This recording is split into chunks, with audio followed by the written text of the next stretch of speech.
అనేటువంటి జరిగిపోయే మనస్సు కలిగిన వాడు. ఎందుకు ఏ చిన్నపాటి మాటలకు కూడా నీ మనస్సు ముడుచుకుపోకూడదు. అది ఎప్పుడు వికసిస్తూ ఉండాలి. ఎంత ఘోరమైనటువంటి అబార్థాన్నైనా సరే తీసుకొని బాధపడకుండా ఉండగలిగిన వికాసవంతమైన మానసిక స్థితి కలగాలి. రెండవది పుష్కరం, తీర్థంలా ఉండాలి, ఎప్పుడు పవిత్రంగా ఉండాలి. భగవన్నామ స్మరణ చేసి సకల పాపాలు పోగొట్టుకుంటున్నామని 12 ఏళ్లకు ఒకసారి పైన మనం పుష్కర కుంభాభిషేకం చేస్తాం. అంటే 12వ సంవత్సరంలో 12 సంవత్సరం పడగానే 12 రోజుల కాలం పాటు చేయదగినటువంటి ఒక అనుష్ఠానాన్ని పుష్కరం అంటాం. అంటే పవిత్రంగా ఉండాలి, వికాసంగా ఉండాలి, సున్నితంగా ఉండాలి, 10 మందికి ఉపయోగపడాలి. ఇది మనస్సు. ఇప్పుడు చెప్పండి, మన మనస్సు ఉందా లేదు? రకాలైనటువంటి పరిస్థితులకు మనస్సు లోనవుతూ ఉండేటువంటి దానినే మానసిక స్థితి సరిగ్గా లేకపోవడం, దీన్నే మానసిక రోగం.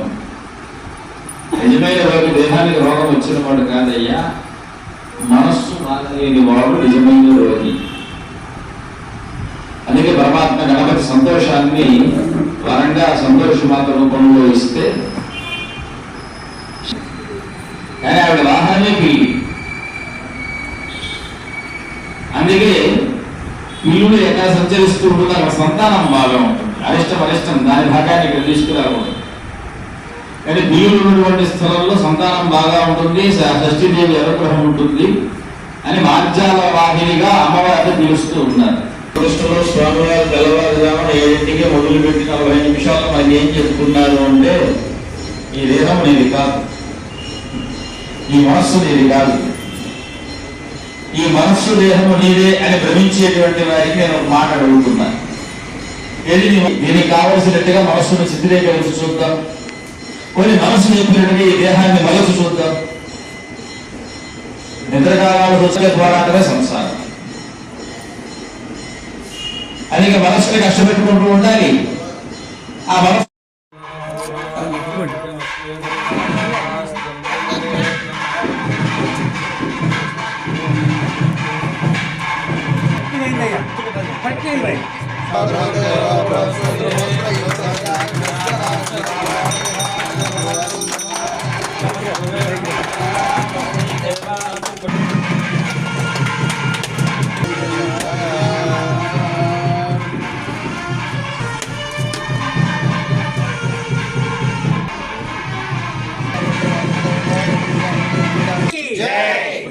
స్వామివారికి యంత్రాన్ని ముట్టుకోకండి ఎవరు కూడా.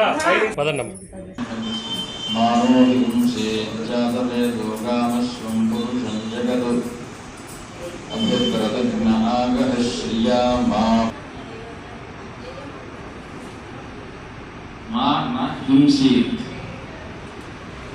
కాబట్టి మనస్సు నుంచి సకల జనాలు, సకల లోకాలు, సకల పశువులు, సకల దేవతలందరూ మనోగర్భ జలసించారు. వాళ్ళ దేహాలు లేవు దేవతలకు. వాళ్ళు మనస్సునందే వస్తారు, ప్రత్యక్షమవుతారు, మనస్సులోనే అదృశ్యమవుతారు. ఇప్పుడు దేవతల్ని మనం చూడాలి అంటే నాకు దేవతను చూపించగలవా అని అడిగేటువంటి నాస్తికులకు భౌతికంగా దేవతలు ఉంటే వాళ్ళని దేవతలు అను, భౌతికంగా కనిపిస్తే వాళ్ళని దేవతలు అను. వాళ్ళు మనోరూపాలు కలిగినటువంటి వాడు, మనస్సు గృహమునందు నివసించేటువంటి వాడు. అందుకే మనస్సుకు భగవద్ ధ్యానాన్ని అలవాటు చేస్తే మనస్సులో వారి సాక్షాత్కారాన్ని అనుభూతిగా పొందగలిగినటువంటి యోగిగా మారగలిగినటువంటి దేహాన్ని తల్లిదండ్రులు ఇస్తారు. ప్రతి దేహము కూడా యోగ దేహమే పుట్టేటప్పుడు దేశ కాల వాళ్ళ ధర్మాలను బట్టి మారిపోతూ ఉంటాయి.